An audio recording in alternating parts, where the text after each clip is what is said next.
ఇప్పుడే యూపీఐ నుంచి కొత్త అప్డేట్ అనేది న్యూస్ అనేది వచ్చింది.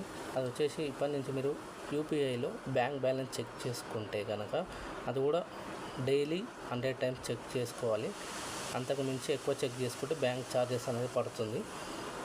అలాగే మీకు వచ్చేసి ఇప్పుడు లేటెస్ట్ అప్డేటు బ్యాంక్ బ్యాలెన్స్ కనుక మీది వచ్చేసి జీరో ఉంటే అలాగే జీరోనే ఉంటుంది. ఒకవేళ నెగటివ్ బ్యాలెన్స్ మైనస్లో ఉందంటే కనుక ఆర్బీఐ కొత్త రూల్ తీసుకొచ్చింది. అది 4000 దాకా ఇంక్రీజ్ అవ్వబోతుంది. కాబట్టి దయచేసి మీరందరూ నెగటివ్ బ్యాలెన్స్ లేకుండా అకౌంట్ అనేది జీరో ఉండేలా చూసుకోండి.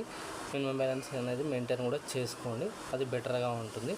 అండ్ యూపీఐలో ఇంకో కొత్త ఏంటి అంటే కనుక ఇప్పుడు అకౌంట్లో బ్యాలెన్స్ లేనప్పుడు మీరు ట్రాన్సాక్షన్ చేస్తారు. ఫస్ట్ టైం ట్రాన్సాక్షన్ చేసినప్పుడు ఫెయిల్ అయిందనుకోండి, అందులో మీకు ఎటువంటి అమౌంట్ అనేది కట్ కాదు. ఒకవేళ కంటిన్యూస్గా 3 టైమ్స్ ట్రాన్సాక్షన్ ఫెయిల్ అయిపోయి అకౌంట్లో బ్యాలెన్స్ లేకుండా నెల్లుండి ట్రాన్సాక్షన్ చేస్తే కనుక మీకు ఛార్జెస్ అనేటివి నెగిటివ్లో వెళ్ళిపోతుంది, అంటే మైనస్ బ్యాలెన్స్ చేరుతుంది అన్నమాట.